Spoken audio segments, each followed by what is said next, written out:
মা কানা মুহাম্মাদুন আবা আহাদিম মির রিজালিকুম ওয়ালাকিন রাসূলুল্লাহি ওয়া খাতামান নাবিয়্যিন ওয়া কানা আল্লাহু বিকুল্লি শাইইন আলিমা। আপনি জানেন নবীর পরে আল্লাহ নবী হচ্ছে আমার ঈমানের অংশ, আমার ঈমানের পার্ট। তিনাকে ভালোবাসা, তিনার উপর ঈমান, এটা আমার ঈমানের অংশ। তিনি আমার শেষ নবী, যেটা কোরআন ঘোষণা দিয়েছে। নবীও বলেছে আনা খাতামুন নাবিয়্যিন আলা নাবিয়্যা বাদি, আমি শেষ নবী, আমার পরে কোনো নবী আসবে না।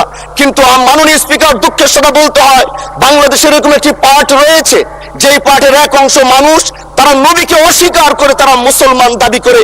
এবং এই বিষয়ে অনেকের ধারণা আছে, তারা জানে এই আন্দোলন করতে গিয়ে অনেক মুসলমানকে রাস্তায় শহীদ হতে হয়েছে, আন্দোলন করতে হয়েছে। স্বাধীনতার পর থেকে আজও সে আন্দোলন চলছে, কিন্তু আজও পর্যন্ত সেটা পাইনি। আমি মাননীয় প্রধানমন্ত্রীকে বলবো, আপনি বাংলাদেশে একটি ইতিহাস রচনা করে যাবেন।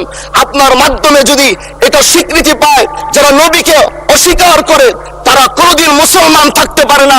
এটা আইনের মাধ্যমে, এটা বাংলাদেশের পার্লামেন্ট থেকে ঘোষণা হবে, সেটা আমরা চাই।